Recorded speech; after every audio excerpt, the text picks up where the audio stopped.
Hello viewers, I doctor SBK Lal welcome you all in my YouTube channel. मेरे YouTube channel में आपका बहुत बहुत स्वागत है। अगर आप इस चैनल पर नए हैं तो चैनल को सब्सक्राइब कर लें।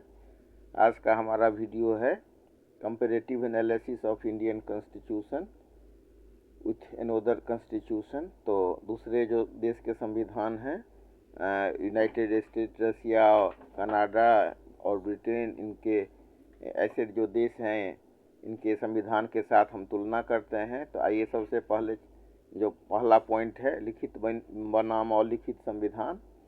तो भारत का संविधान लिखित और विस्तृत संविधान है, स्पष्ट अनुच्छेद हैं, अनुसूचियां हैं। लेकिन वहीं पर हम ब्रिटेन के संविधान से अगर तुलना करें तो ये अलिखित है। कन्वेंशन, स्टैट्यूट्स, जुडिशियल प्रेसिडेंट्स से ये संविधान निर्मित है और ये अलिखित संविधान है। वहीं अमेरिका से तुलना करें तो अमेरिका का भी संविधान भारतीय संविधान के तरह लिखित है, लेकिन संक्षिप्त है। इतना बड़ा संविधान नहीं है अमेरिका का। तो भारत ने ब्रिटेन की परंपरा से लिया और अमेरिका की लिखित स्पष्टता को अपनाया। अब हम तुलना कर रहे हैं संविधान की लंबाई और विस्तार पर। तो भारत विश्व का सबसे विस्तृत संविधान है और जो USA है उसका संविधान सबसे संक्षिप्त प्रमुख संविधान में से है। और फ्रांस के संविधान की बात करें तो फ्रांस का संविधान मध्यम आकार का है। अब इसके कारण पर विचार करें तो कारण है सामाजिक विविधता, औपनिवेशिक विरासत और प्रशासनिक एकरूपता की आवश्यकता। फिर हम शासन प्रणाली की बात करें तो संविधान के हिसाब से ही शासन प्रणाली अपनाई जाती है और दो प्रमुख तरह की शासन प्रणाली है। एक प्रेसिडेंशियल टाइप ऑफ गवर्नमेंट और दूसरा जो है पार्लियामेंट्री टाइप ऑफ गवर्नमेंट, संसदीय प्रणाली। तो भारत में संसदीय शासन प्रणाली है, कार्यपालिका विधायिका के प्रति उत्तरदायी होती है। वहीं पर अगर हम USA की बात करें तो वहाँ प्रेसिडेंशियल टाइप ऑफ गवर्नमेंट है, राष्ट्रपति प्रणाली को अपनाया गया है और USA के संविधान में शक्तियों का कठोर विभाजन है। तो इस तरह से हम देख सकते हैं कि भारत और ब्रिटेन दोनों में ही संसदीय प्रणाली है, कार्यपालिका विधायिका के प्रति उत्तरदायी होती है, लेकिन USA में राष्ट्रपति प्रणाली है और शक्तियों का कठोर विभाजन है। तो भारत ने उत्तरदायित्व को प्राथमिकता दी। अगर हम USA की बात करें तो वहाँ जो संसद जो है वो सुप्रीम नहीं है, वहाँ जुडिशियल सुप्रीमेसी को अपनाया गया है। और भारत में क्या है कि अगर संसद कोई ऐसा कानून बनाता है जो संविधान के विरुद्ध है तो सुप्रीम कोर्ट को पावर है कि वो कानून को निरस्त कर दे।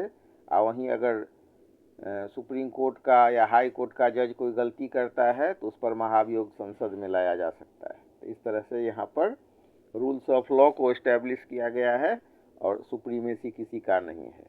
उत्तरदायित्व को प्राथमिकता दी गई है, न कार्यपालिका सर्वोच्च है न न्यायपालिका सर्वोच्च है, विधि को की सर्वोच्चता को स्थापित किया गया है।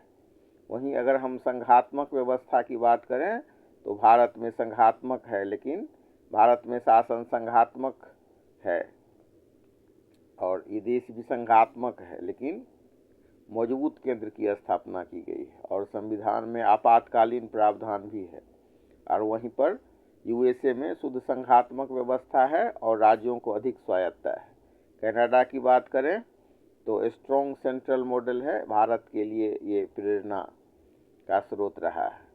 अब न्यायिक पुनरावलोकन की बात करें, जुडिशियल रिव्यू, तो USA के संविधान में जुडिशियल रिव्यू को न्यायपालिका द्वारा विकसित किया गया है और भारत के संविधान में संविधान में ही निहित है।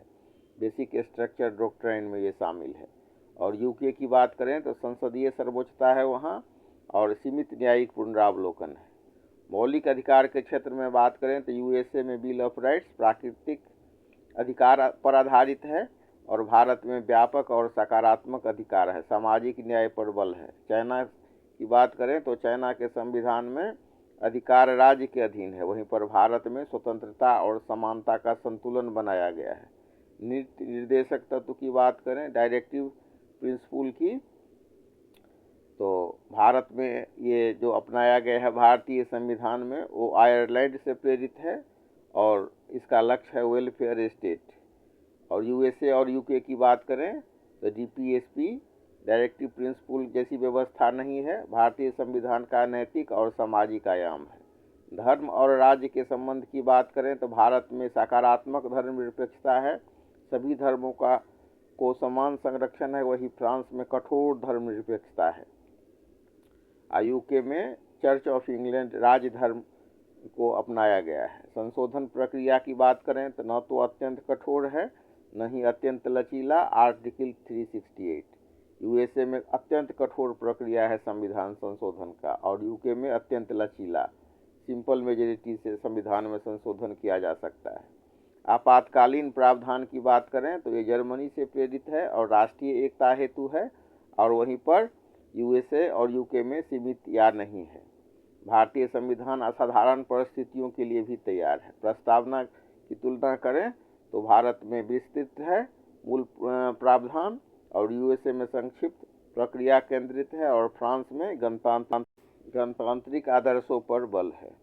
तो हम कह सकते हैं the Indian constitution is not a borrowed document but a creative synthesis of global constitutional experience adapted to Indian realities. तो यह तुलना दिखाती है कि भारतीय संविधान अनुकरण नहीं नवाचार है, और इस तरह से हम भारत के संविधान का तुलना दुनिया के अन्य संविधान से कर सकते हैं। और इस तरह से हम देख सकते हैं कि दुनिया का अलग अलग संविधान और भारत में क्या साम्यता